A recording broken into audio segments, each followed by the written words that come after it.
the vegan jerky company has a General Soul flavored jerky. It's actually really good. So I never liked regular jerky, so I never really got into vegan jerky. With the seaweed snack, have you ever had the seaweed thing? Yeah.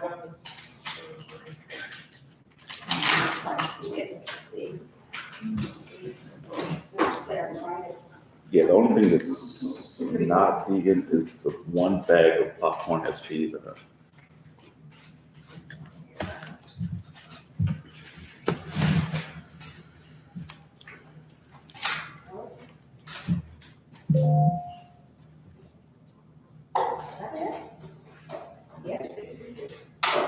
I'm not a seaweed person, so I don't have. But I had it.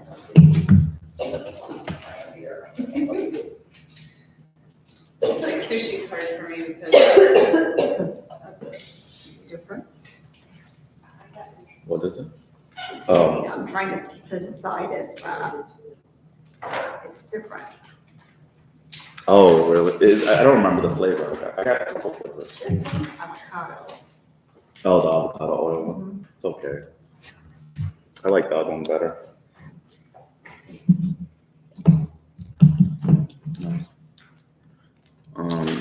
So this is running now, so we can start whenever. I'm gonna do a more casual one, just yeah. Oh,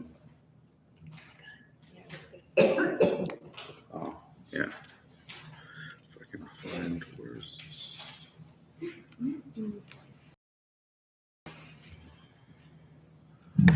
All right. Are you updating that now? Are you updating? Are you updating that? Yeah. Okay. No, I just said I do it first, and I can just Oh, okay. quickly do it on my computer instead of Right. written notes and Okay. kidding. Oh, Sequoia's here. Are you gonna do it? Yeah, sure.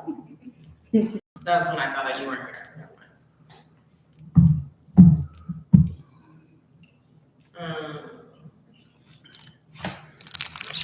So we can kind of start whenever. Can you move that up a little bit so you can see the screen better?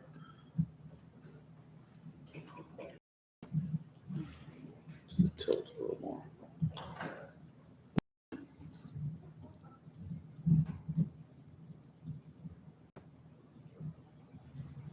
Nice. Cool. Thank you. I also bought these from there. Yes. I don't know how much these actually cost. Anyway.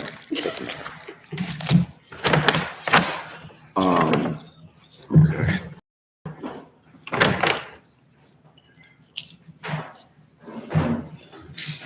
So we're still due to pick up on the 15th. Yeah, that's the estimated. I don't know if that's like set in stone, but that's like the estimated. Around that time. Or like if it comes in late, it might be 16. Okay, so the 15th is a Monday. I mean, it's only 4 boxes. I might be able to get it all. I mean, I'll be in touch when I get the stuff from the box from Nancy and That's kind of okay. see what weather's like that week. So we'll go ahead and get started. It's going to be a little extremely casual, just because there's nobody here other than the main people, which I appreciate. I have to check this. Yeah, it's like, is it next week? Oh, okay. So email's there for you? Because I am inconsistent with many things, including Facebook. Fair enough. Yeah, But email is a bit I more think email consistent. and like Google Calendar, but I mean, I know we have like the separate Google Calendar, but I don't know if everyone's added that Google Calendar to their personal calendar. Okay. So sometimes just a regular. I've been meaning. Because like that way I also, because like, I think I added it, but I don't always get the like reminders or something popping up on my phone for it. Yeah, the idea for that is that people who are just here and not dues paying would be able to see that one, and we have the personal one for actual members. Yeah. Which I do need to, can you make a note of this? Okay. That, how do we feel about making the contacts list public to, well, not public, but, to the, paying people? Or It's the- fine, I mean, I used to sometimes make just a copy and paste all the emails from our membership list, just put them in the blind carbon copy and like send out stuff. I don't, Well, it's specifically. members only, Um, or are you talking about like making a Google group so we can just have members at, well, we don't have a Google domain, but. not necessarily, it was specifically, it kind of crossed my mind because Nancy asked me about it. She was trying to send something to you, but she didn't have your email, Oh, yeah, so. yeah, I don't always check the personal one. No, I mean, I'm fine, Yeah, like, I think it's fine, like, active members, I don't know if it's just like our, yeah, which is, I mean, basically the email address that we have is just our members are like inactive members, which I mean, so I'm fine with making that public. okay. Well, I mean, it would be on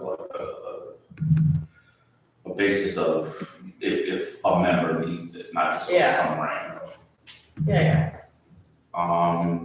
Okay, so, did you get that? Mm-hmm. Okay. All right, so you wanna go ahead and start?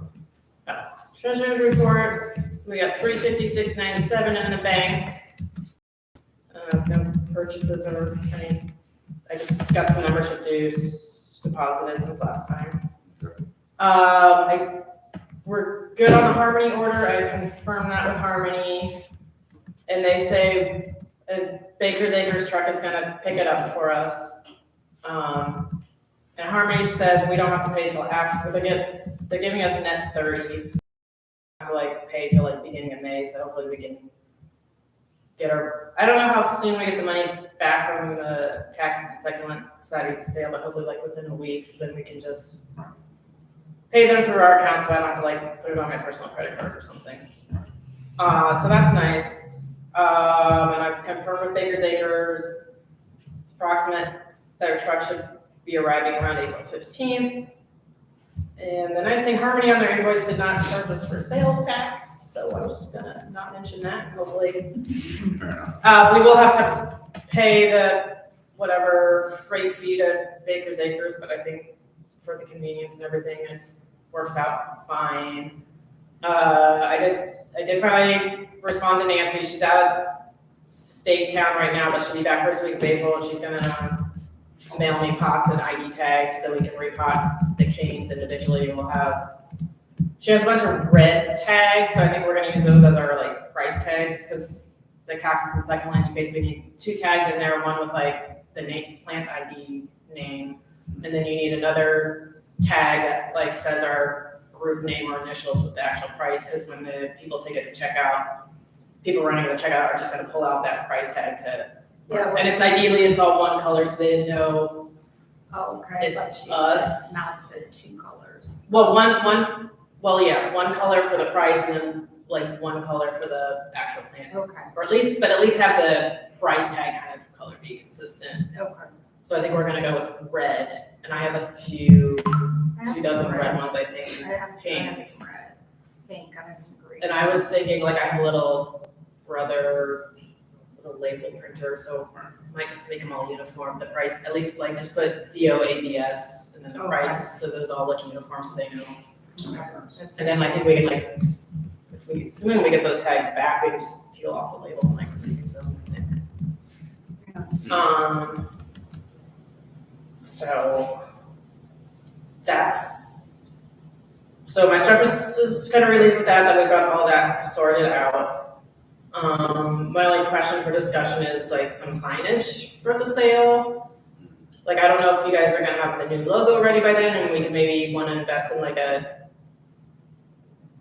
vinyl banner to hang on our table, and then you take that up for your sale too. Yeah, we can continue using that one for now, the one, the original one.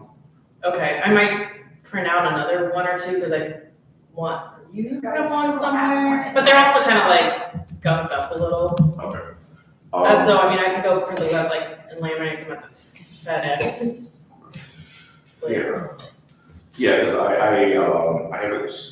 I started some preliminary designs, but I haven't like shared them out. And then we have one of made those. them digital yet. Okay. So I will just Yes. get Keep more of going. those signage, and then I have, like, my tablecloths, we've been using for the past sales, so I'll bring those. And I don't know if you wanna borrow tablecloths, or you guys got stuff to Yeah. decorate your booth?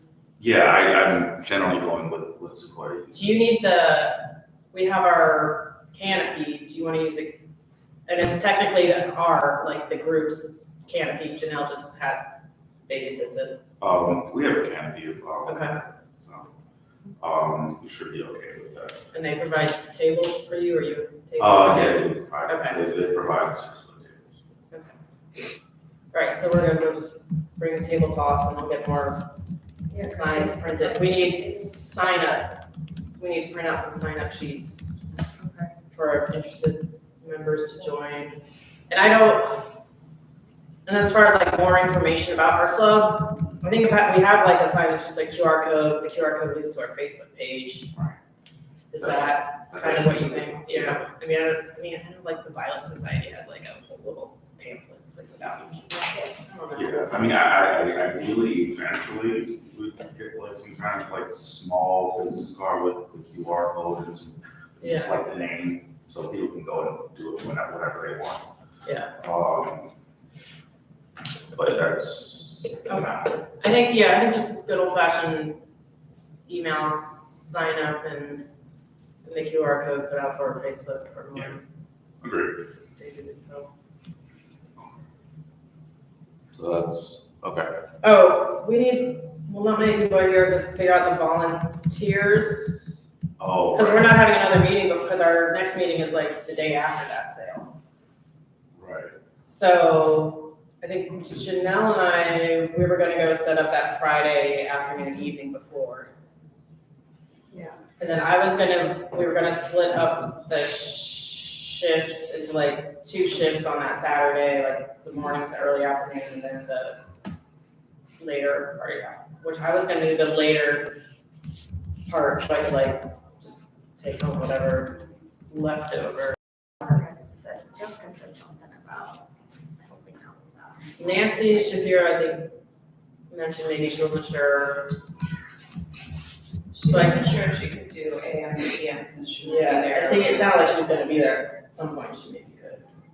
It sounded like she was gonna be there, like maybe or somebody else. Or she was doing a just shift gonna with spot. one, okay, yeah, so me and her. Are you available to do anything I know I can definitely help set up on the Friday? on the Friday. Okay. My brother still has to let me know if they're coming down that weekend.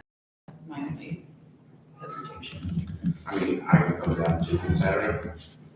Okay, well, you're not gonna come. I think we'll be okay with members here, so you don't have to come down. Yeah, Twice there were a a lot week. of people last time. And it's like, not like That's- once you're set up, I don't think you have to do. You know, Yeah. it's not a whole lot, because it's not like we're handling the money or sales, you Yeah. know, we just have to, What were the 2 tables gonna be?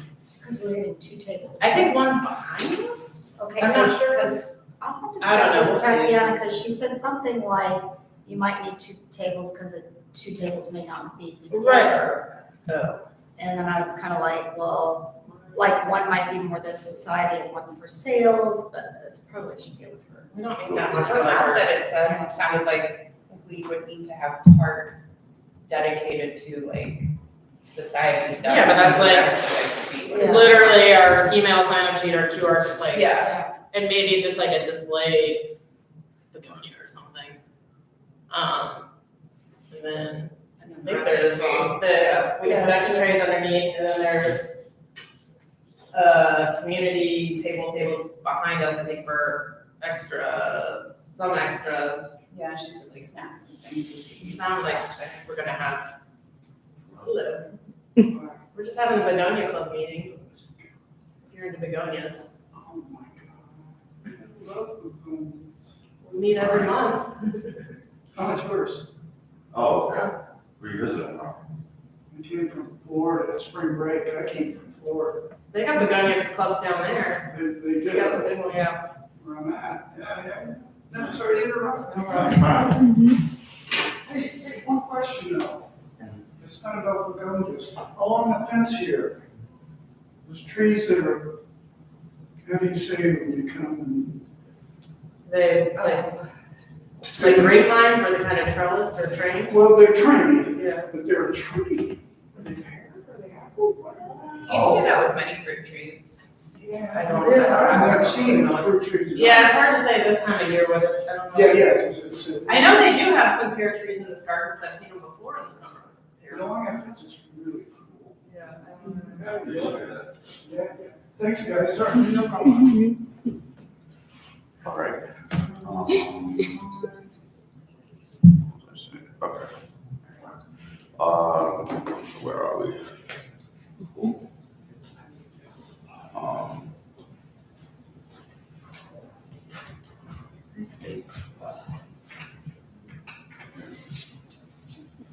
Okay, so for this, I guess we'll go to the next part now.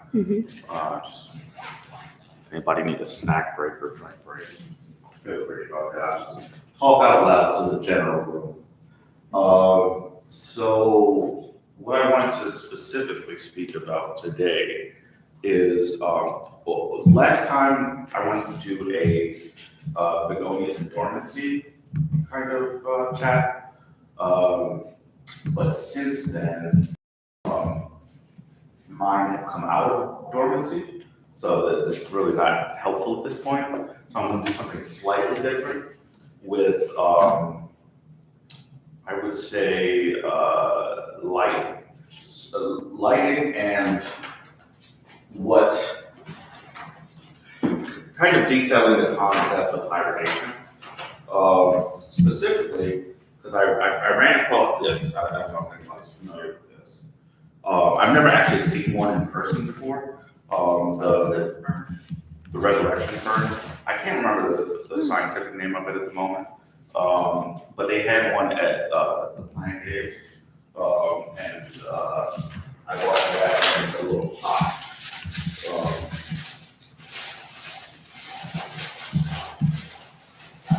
Little pot of butt. So I got that, I'm gonna put that in here. I thought it was pretty cool, and it helped me kind of explain the not the concept of hibernation, 'cause that's pretty obvious, but like the difference between something that's dead and then hibernating. You kind of have to like be aware of what the plant was and how it is and how it takes nutrients specifically. So like with the, I thought I took all the dead leaves off this begonia earlier, but I guess not. So get this on camera.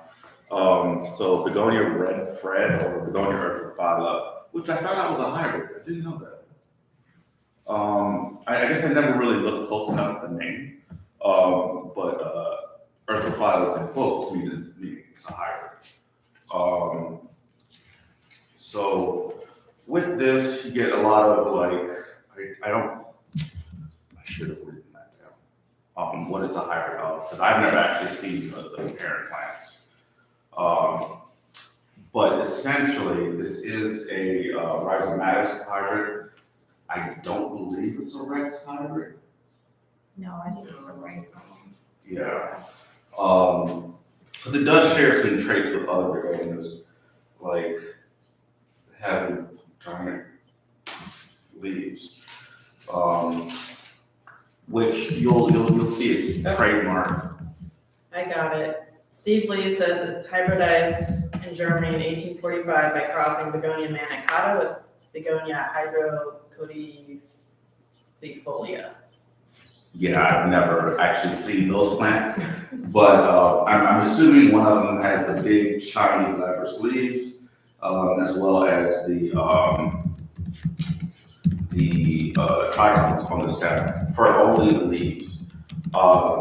Specifically in this case, you can see, if I can actually put this up here. The only problem is these leaves are so heavy, it just falls to one side.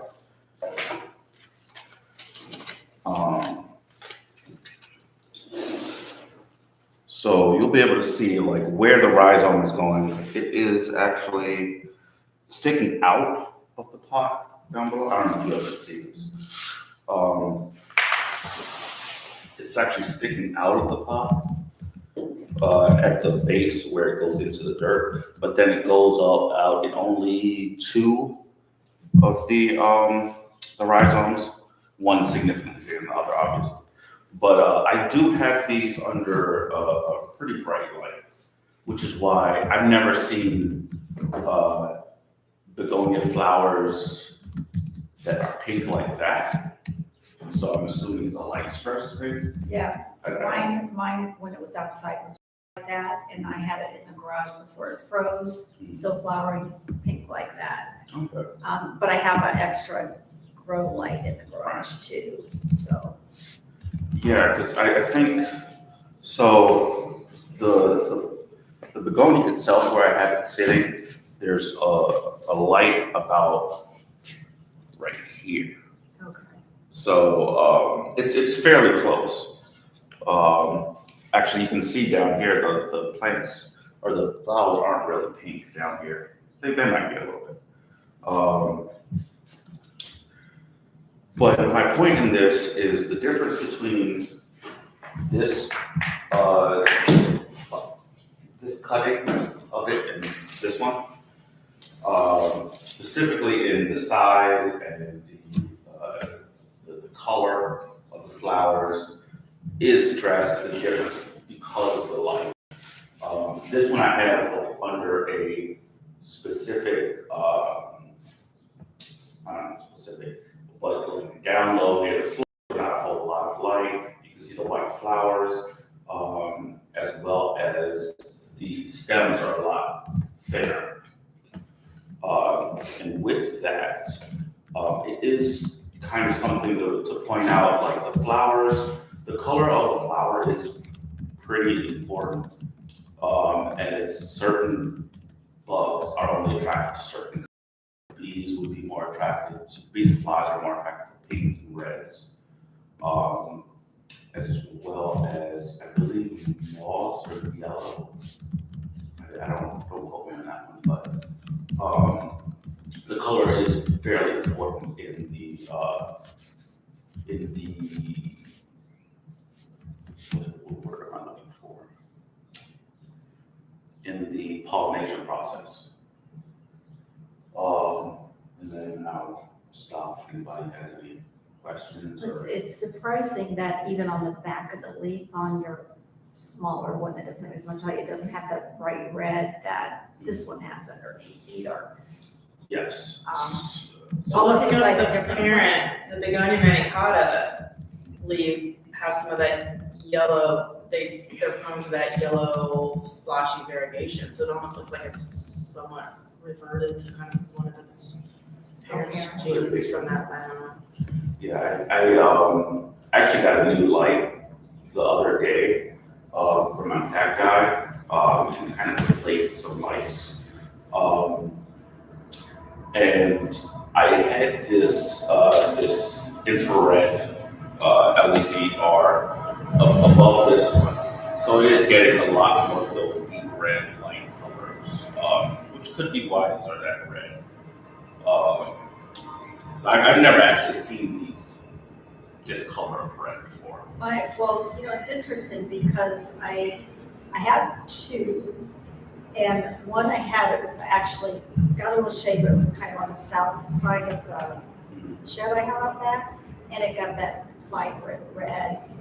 Maybe in the garage, not quite as red, but I have this other one that said it was red Fred, but it never seemed to even get the red. It was more like that, but big leaves. And I almost thought it was Freddie, which when you look up Freddie, it's almost kind of like a green version of Red Fred. But now that the other one I brought out to the garage, since it's a little warmer, it's starting to get a little more of the red now. And I thought, well, maybe it's because I had it under complete shade for the summer versus getting some sun like that one. So, but Yeah, because I really, really like that burgundy red that it gets. Yeah, You no, don't see a whole lot of them that get that color. yeah, especially with, I have my photos. So up in, Cleveland at the Rockefeller Greenhouse, they have, like one little spot of these that's been growing over the past couple of years. I've been kind of watching it, like, develop more leaves and things like that. But it's not super bright, it's where the ferns are, so it's a lot more heat. But the leaves are, it's big that they're more like leaves that are here. But they are, they, I don't know, they just look really good. Yeah. Really lovely. To contrast that, the begonia decochets, which I guess is fairly common. But this actually does change color based on light.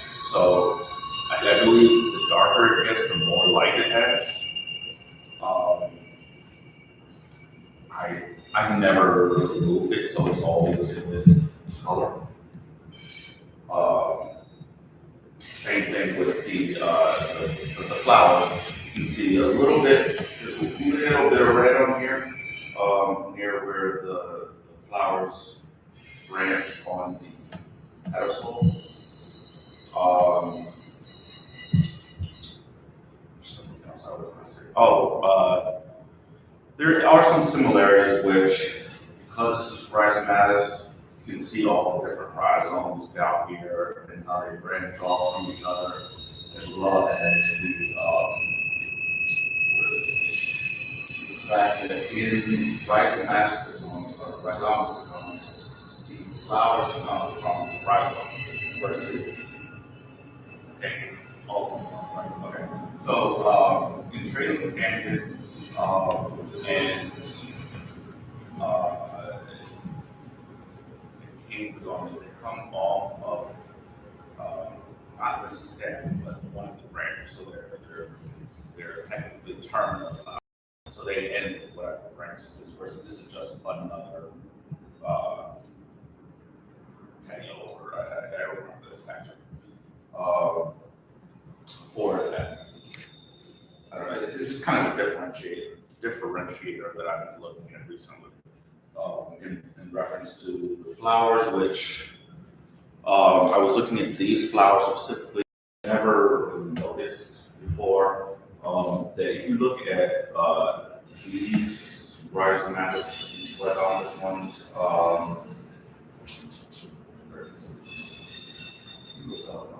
so these are all female flowers so far.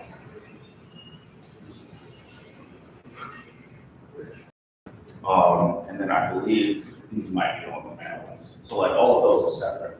Versus this one is doing the same thing. All of these are female, all of those are female. And then this No, one, there's male flowers on here. are there? I see like one female Oh, or yeah, two, and yeah. then a bunch of males. Yeah, I was looking at it earlier. So it should be a couple female flowers and then mostly male flowers on each Yeah. bracket. Unless a lot of the male flowers already fell off. I mean, it's very hard to transport these. So with that, I was kind of looking at, I had one specific begonia. I want to say it was a Rex kind, or a Rex type, because with it, you had all of the female flowers at the bottom, and then there was an extra, pedestal up at the top to help the male flowers. So it was all male flowers up here and all female flowers at the bottom. And that's a large part, or that's largely how a lot of the begonia sections are grouped. Just the arrangement of the flowers. I wonder if that could be a evolutionary thing to help it wind pollinate easier, just like pollen falling from gravity down below to, like, in case there's no insects to pollinate. Could be. Because I'm not totally sure what the actual pollinator of begonias are. I I mean, I guess it ranges based on where it's Where from. it is. I mean, even like a lot of the little low growing, like what we consider terrarium begonias, I think it's like little tiny beetles or stuff like that growing on. Yeah. Yeah, I would believe that, especially because I was looking into different plants with inflorescences like philodendron or any Araceae, anthurium, things like that. That primarily anthurium, because of the way the inflorescence is shaped, it's actually beetle pollinated. So like the beetles will run into it, hit it, and then they just kind of spread it as they're falling down. And I kind of use that as like how I'm gonna search for what pollinates this, as in like, so let's say this has pollen on it, it stops here, why it stop here? Well, this one doesn't actually have any female flowers, or it has flowers on it. So it stops on one of the male flowers and then to a female flower, regardless of if it's on this plant or this plant or this plant. And eventually, pollen will get something to a female flower and pollinate it properly. And how that happens is unknown to me, because I have never been out there in the field. So that's just guesses at this point. That was, okay. So, questions about that, any comments? Okay. I was going to do a small demonstration, but the original. I heard something about seeds. Sure. No, that's fine. I kind of. No, I thought we were doing like, did you order seeds from them? Oh, yeah, I haven't ordered them yet. Oh, okay, that's for later. I asked them about it and they said that, they're going to let me know when they get the seeds in. No, they just don't really have anything right now. They said they were light on seeds, but they're specifically waiting for whatever seeds are coming from Borneo. Yeah, I don't remember her name offhand, but she was saying they're getting in some unidentified seeds from Borneo, and I guess. Have to keep an eye on their websites. Yeah, no, they because like it was a second email that came. I had gotten some a couple years ago, and honestly, half of them like never did anything. So I'm not sure if people sending them are actually like doing test batches to see if they're actually fertile seeds. So.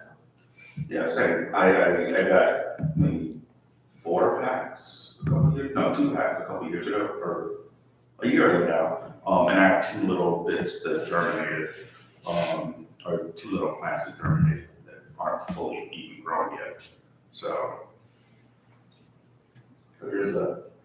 Although my stoddy that I self-pollinated, those seeds all germinated well, and now I have a bunch to sell at our sale. Nice. Yeah, I was going to bring it in so we can, or when we do get the seeds, I was gonna bring it in so that everybody can pot up their own seeds. I'll bring in some supplies for that. And then whatever we don't sell, we can bag up and then sell those potentially for people that are interested in like growing things from seed. And just how to do that in general, because begonia seeds are like dust. I might still have some more seeds that people could use for practice, although they're a couple years old, so I don't. I mean, they say like begonia seeds can last for several years, but it's not like I can like store them. My mini fridge that I had in college, and it's now my seed fridge in my garage. Nice. My brother used it in college, and he was like, "You want it back?" I was like, "It can just hang out until I figure out like what to do with it, or like if friends need it." That still works. And then I was like, you know what? I have seeds. That's a pretty smart one, very smart idea. Yeah, native. You do natives, right? And vegetables. Mhm. And like tubers for Oh, that was something I wanted to ask you guys. Once I start getting things outside, I know I'm gonna have a lot of cuttings. Because like my cystis color just has giant You leaders. guys, yours are alive over winter? It went dormant last year, and this year it hung on to some of its leaves, and then these vines are all over my bathroom now. Oh, geez. So So we want to plan a cutting swap, I guess, right in May, Yeah. Oh, or we doing something else? no, I just remembered, I did get a response from Dr. Mom. She said the July would be the best time, because that's when a lot of stuff there is. July. I wanna say she said 27th, but I didn't look at the calendar. That's for the greenhouse tour and. The journal. Right, so the 27th is a Saturday, the Yes. last Saturday of the month, so. My niece's birthday is the 24th, so I don't know if they're gonna be doing the birthday party. It's a Wednesday, so I don't know if it's gonna be before or after. But I definitely want to go. Okay, yeah, so the plan for that is that, I'm going to, or I'll get everybody who wants to go, like a little sign up thing, because I have to send, everybody that's gonna be there, our names. And then, I'm gonna try to record it so that everybody else who is named will see it at least. I'll try to convince them to do it the week before, so I can go first. Fair enough. I appreciate that. So you said something about the seeds. I said I have some old begonia seeds. I mean, they're a couple, unless I have extra stouty seeds, the rest are all a few years old, so questionable if they're still germinate, but I they have might. some too that I ordered a while back from, I don't know what they are. Yes. Big, the ambitious person that I am, and then I'm kind of like, oh, I don't know if I can do this, so. So they're still in their little pack, but, I would say it's from Western, I forget what they are, but you have some, if we want to bring them in. I mean, I could create some Kingonia or what's the other one that it's just flowers all the time. Yeah, I mean, that would be great, just getting kind of like a, Because I don't know if we want to like it. Scared to like if people have never grown begonias, so it seems like here's these rare Borneo species. Like I don't know. I mean, not that I want to like gatekeep, but it's also just like yeah, you kind of need some experience. I think experience in that. And you don't want to give somebody something that might not grow. Yeah. true. Because, I mean, hopefully the ones from Borneo, it's from a person who's they know what they're doing when they're pollinating collecting seeds. Yeah, I mean, I don't know where the seed bank gets their seeds from, so. They just get them from members and just mostly it's just ABS members sending them in. But I don't think all the members are actually like there's a roll test you can do on paper to see if the seeds actually got fertilized or not. Because like I did this like a year or so here, like you demonstrate, you just take like a piece of white printer paper. I kind of like fold up the edges so the seeds don't roll off the paper, but you just put the pile of seeds at the top and then you kind of tilt the piece of paper up. If they all kind of roll down really easily, they're probably fertile. If they're kind of just sticking to the paper, then they didn't get fertilized.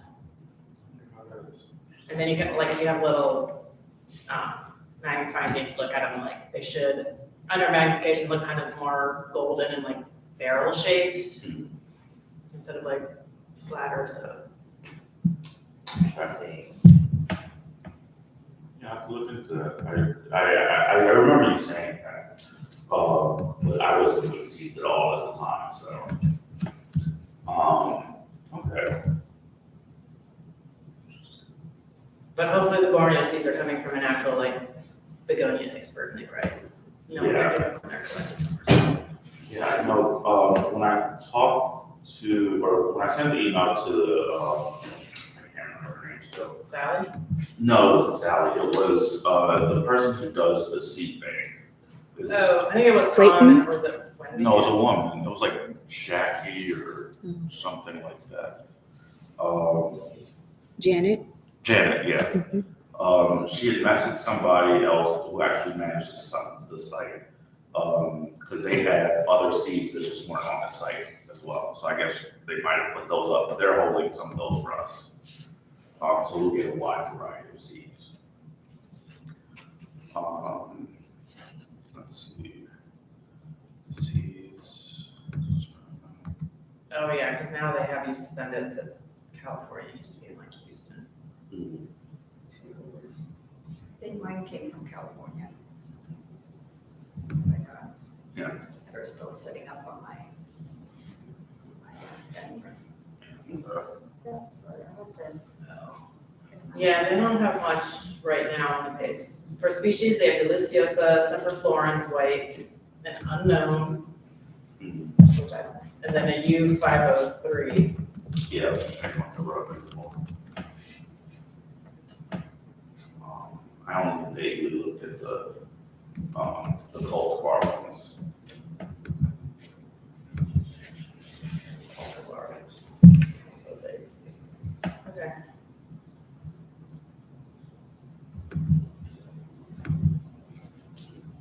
Yeah, so,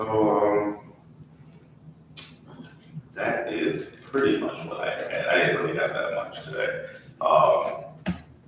because I had to change up the schedule. So if anybody has anything else that would like to talk about before, just kind of letting it go. For you to give me a talk. I did talk to, the person that leads our, neighborhood garden. All right. Like, that's being built this spring. And she said they want to focus on like planting and gardening with the kids for now, but maybe like towards the cooler months where there will be no gardening, like they'd be interested in doing a presentation or something like that. And then my other, I was thinking, because my friend, not in Ohio, said she went to something like this, and I thought it might be helpful for us as well, that she went to like a happy hour that was in conjunction with a club, and they were raising money for, I forget what it was, I think it was the animals. But like if we did like a going a happy hour to get people interested and maybe as a fundraiser to get some plants, I thought that could be something useful. And I know the draft room is like they're specifically run by Nick and company from Baker's Acres. What was that around here? Yeah, it's in Westerville. Which is like northwest Columbus suburb. Okay. Yeah. That's doable. Okay. So I thought, like, since they already have contact with him, maybe that's something that he would not be opposed to. Okay. Okay. Very good. Yeah, I can write that down. Nancy Slaughter, she, commented on some other thing. Well, yeah, but like, she commented about, doing some, outdoor, like hardy varieties, so, rhizomes. But the only I problem mean, I read is, that article, they're growing them in a zone 7, where zone 6 is, and that's like a yeah, big difference. yeah, like I couldn't grow them. I mean, I have Grandis growing in my garden. They came back last spring, and I expect them to start popping up again in usually like early May. Mhm. And I did give some away like 2 years ago. I don't know Yeah. if anyone still has Mine, theirs. didn't really come back last year. I was surprised because I kind of put them in a shadier spot. I'm like, oh, the soil is going to be like too cold, but they came back. Yeah, they Just, came back. I think that was just a pretty protected spot. I mean, even after that like deep freeze we had. Yeah, I think it was because the original one I put like in it, it's a raised planter, like it's like a permanent raised planter with bricks, which I thought, and it's like south facing, so I thought, okay, the sun warms the bricks and it keeps that dirt in there warm in winter, but I guess it maybe doesn't because it's raised, sometimes it doesn't keep it like above. freezing. So it doesn't get the heat done in the actual. I mean, in the blog post you said, like, I've had some of those. I mean, I didn't grow them outside, but they're probably easy to grow outside. Because I got one or two of those from mountain orchids, and they were kind of tricky in Texas. But like, yeah, I know like a lot of places like Washington State, people grow them outside in the garden, and Yeah. they just mulch them over winter, Oh, really? and they grow back. Okay. I mean, I don't know if her challenge was like, let's all plant these in our yard and see who just comes back. It's like all those species, Yeah. except for the grandis, probably aren't gonna come back.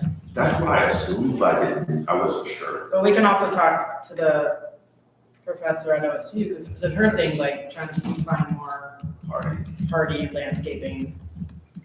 Yeah. Yes. Which, I mean, that's part of it with, not only because of the climate change. Yeah, I was gonna say like, hey, let's wait 10 years. I'm sure we'll be warm enough to have this in Ohio. Or at least Yeah. southern Ohio. Yeah, because it's, the problem in Cleveland specifically, like, did it snow here the couple days ago?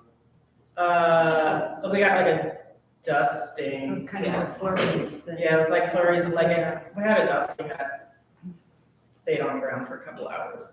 Okay, there was like a full inch of snow 2 days ago in Cleveland. It was intense.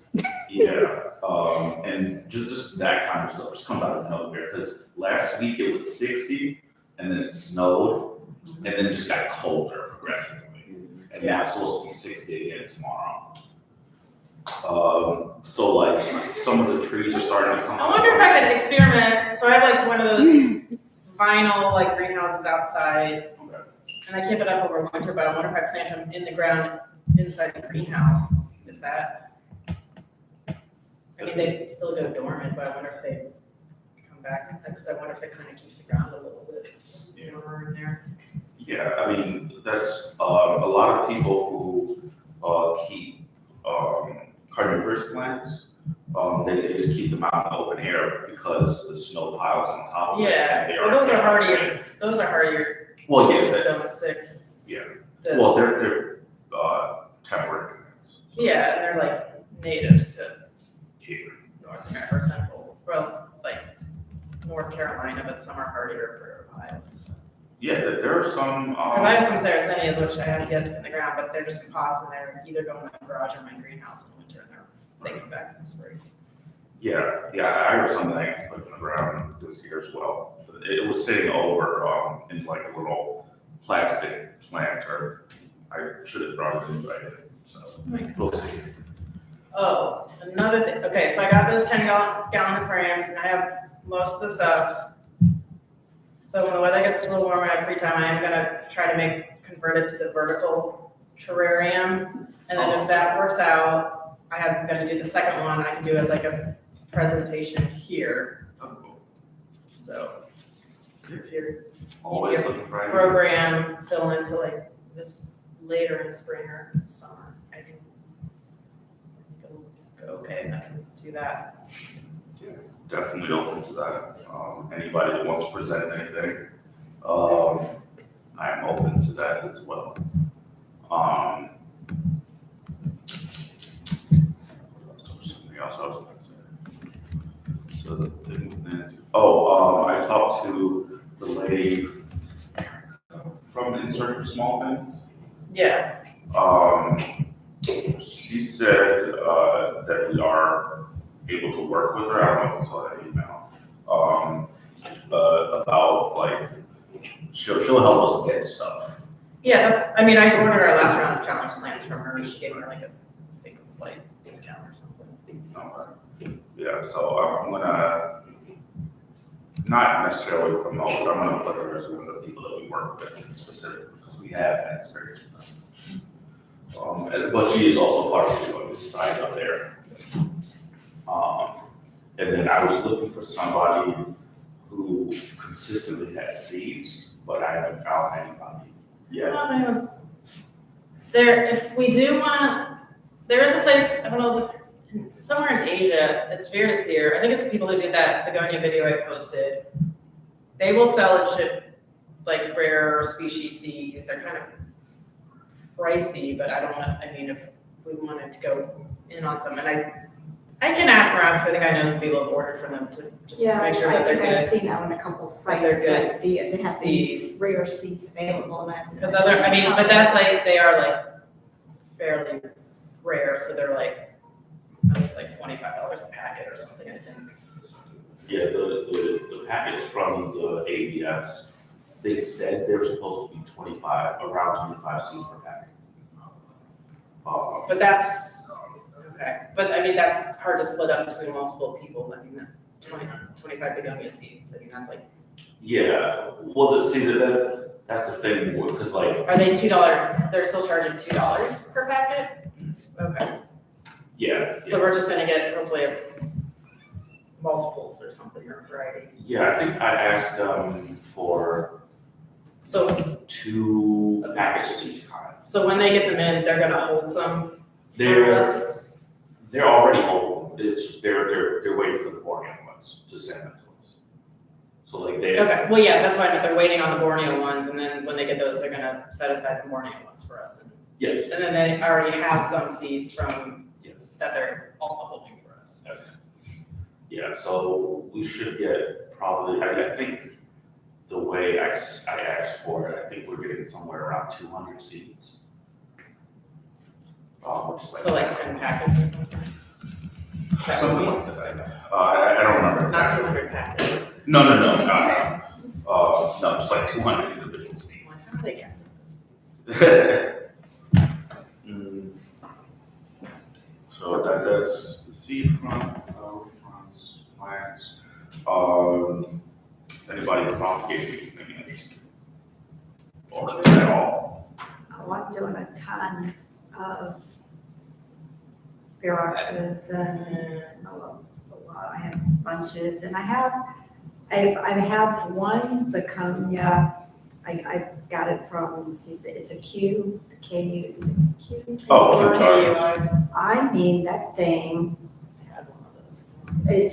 it's a struggle. It like has one leaf, and then I noticed, oh, there's a leaf underneath, so that, okay, I'll try it out. And 3 months, they're still, I mean, you know, a couple of them round up in there, but I have some that are still, but they're not doing anything. I'm like, how long does it take for them to shoot up? I will be propagating Maybe, more but- probably in spring when the weather's nice and I start, because I'm gonna have all these leggy canes that I need to chop back, so we'll propagate those. Yeah, so I also chopped up my, I had a 7-foot tall Immaculata. So I did like two nodes per cut. So I have about 30 of them. No, well, I've got like a dozen from mine. They should be ready, they're gonna be part of the sale in April, I got them. Yeah, I mean, mine aren't gonna be ready until. They're not like big, but I put like 4 stems per, like in a 4-inch pot, and they're all rated with some new growth, so. Yeah, I've got mostly rice on stuff that but I ended up getting, because it seems like I go through pots, and I don't like to use dirty pots, so I ordered some, I went down and got some plastic drink cups, and then I got a little solder iron, and Well, you can- holes in them. Email Nancy, And, you can buy some off her. Well, these I've already, and actually, I did a told her ton she of should- them, and they're like, actually working out pretty well. So I don't like the skinny ones, you know, the Hoyer people do those real skinny ones, and they use that palm, and I'm knocking them over, and I got this stuff all over. So I don't like, because they're tall and skinny, they Right. seem like they fall over. So these are the shorter, squattier ones, but actually. Was that the more they do brittle really well. plastic one? Huh? The more brittle plastic, It- they're like those but little still- plastic wine cups or whatever? Yeah, but some are more like the clear plastic pots you buy. No. In fact, I have to look to tell the difference between them. It's like, oh, this is the ones I didn't put back. Now, I did do some of the more brittle ones, but I was surprised how well they held up, because I thought these were great. Because I used. Well, I think to it's have when some- they break when I just have them in store or like a transplant and then I'm saving them and I accidentally step on them or something. Yeah, so then, you know, I just kind of use them once and I throw it away, but I just, surprised how well they're working out and they're cheap when you're propagating a bunch of stuff that you don't know if it's gonna make it anyway, and then I'm like, well, because once you get that hot and dirty, it's like, I feel like I have to sterilize it or do something with it, and then I Sterilize them, I just read some. well, yeah, same thing. Yeah, I don't usually either, but it's like, oh, I messed Or, up, so. alcohol swabs. Yeah. Yeah, I got a bunch from my injections and I was just like, what am I gonna do with these? Gardening. That works, that So, works. I also don't want to interrupt. There's a fly on this flower, on these flowers. Huzzah. Oh, Yeah, it's just kind of. Well, I think that's what happened, so the only like But they're not open, so. they're not doing anything. begonia I've had that actually got fertilized outside was one of my Dre guys. Cause I noticed it like dropped seeds and I like had a seedling pop up from it. And I think I noticed like flies or something on the Dre guy flowers. oh, so maybe. Which I mean, I don't- see it now, I see it now. Yeah. I mean, yeah, if they just land on it, they happen to land on a male, one pollen, they pick up some pollen, then they happen to land on a female.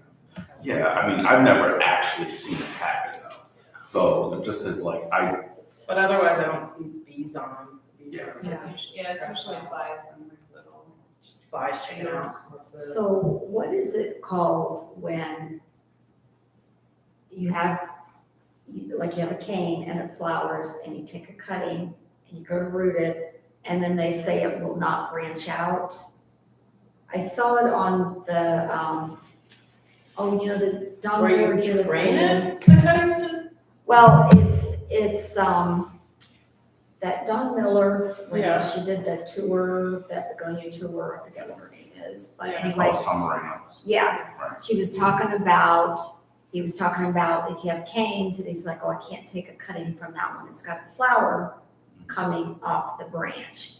And if you do that, it'll go straight up, but it won't branch out. And he called it something. I never heard that. And I thought, what's interesting, because I got a couple from Steve's leaves and I cut it off and it's not branching out. It's like a straight stalk and that's it.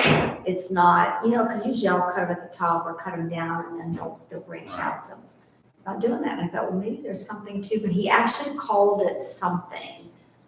And he said, when you're taking a cutting, you don't want it to have flowers on it because it's not going, Or if it'll it root, previously it'll had take off. flowers on it. Or previously or something that it will not. So it has to be a newer growth stem that has not flowered. Right, that's what he was saying, and I had never heard that before. And then after I have a couple of these from Steve Leaves, and it's like, oh, they're not branching out, so maybe there's something to what he said, but he actually called it something. I can't remember what it was, but I didn't know if anybody else had heard that. I saw the videos, I don't remember that. Yeah. Yeah, like most of my cuttings are just like leaf cuttings. I rarely take stem cuttings of anything.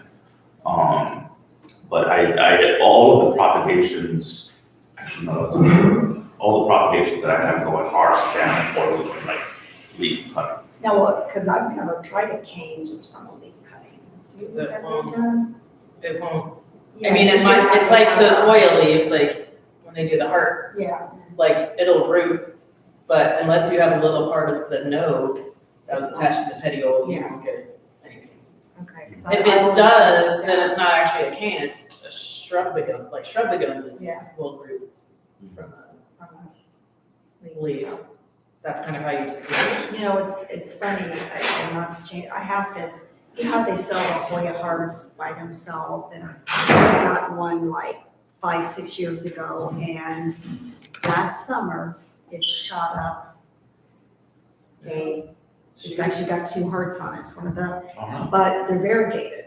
They're not a solid color. But what was the original heart? It was the solid green. And I thought, isn't that weird? And the only thing I had to, was in the same pot for years and years. And I thought, oh, I'm just gonna stick this in, because I'll do that. I'll stick 2 or 3 varieties just to kind of fill it out. And with like a Christmas cactus, Easter cactus or something, and it popped up. And I'm like, oh, okay. I think some way people were saying like, oh, maybe that original heart got planted with enough of the petiole or no Yeah. at the bottom. It was just, it was years. before it, I wanna say 3-4 years before it did that. And different plants react differently to other plants. The rooting. Yeah, It's just maybe not really- something gave yeah. it enough zip or something, but We'll do what they need to do. to it's survive. kind of weird, the coloring on it, it's just kind of like a light through dark, it's not like a specific, it's just unusual. And both leaves are different from each other. But anyway, so I guess you never know. Yeah, sure. Yeah, so in my basement where I keep a lot of, my aeroids, I have like just a table, like one of these tables actually. And there's just like soil and sphagnum moss on it. And I'm just growing the plants directly on the table.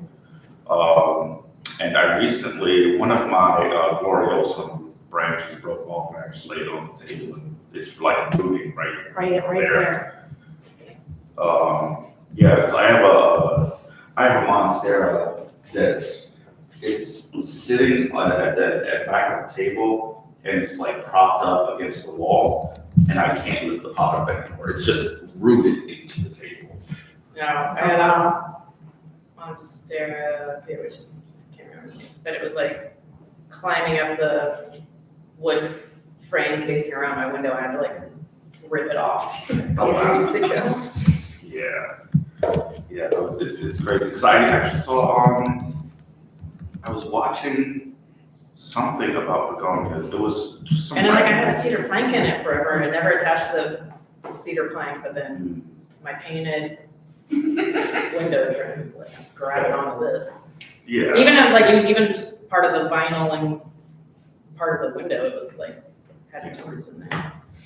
Yeah, like, cause there are actually some begonia that will do that too, like, it's actually fine. I think it's some kind of, I don't remember what kind the guy said, I was watching a video on YouTube. I think Rubita does. There's another. Yeah, there's I think it might have done.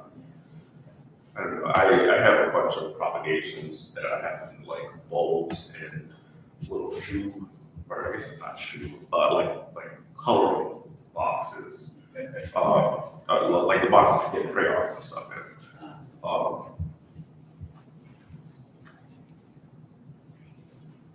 And like the clear plastic storage bins that are shoebox size. Like pencil Yeah. cases or pencil boxes. yeah, they're a little bit like almost shoebox size. And they're kind of running in there pretty well actually, to be honest. That's where I had the I think I brought the what is that? Hemsiana. That I have one of those running there as well as something Eoes. I can't remember the name of it. But I got it when we got the plants back and stuff. Anyway, so I guess that's that. It's 4:47. Don't really have much else to go on at this point, so I'll be here for maybe another half an hour. So I'm gonna email you, Jessica, and Nancy Shapiro, and you figure out who can volunteer for the sale. Okay. So next meeting, we're gonna bring the leftover plants for you to take up to Okay. Cleveland, or at least some, because I don't know if you wanna be stuck with. So I have space now. Okay. I have more space in the summer, because there's half my basement that I can't use during the winter, just because it's too cold. I'll get more stuff printed out for the signs and the sign-up sheets. And then, yes, the other programming for next month is to be determined. You'll let us know. Yeah.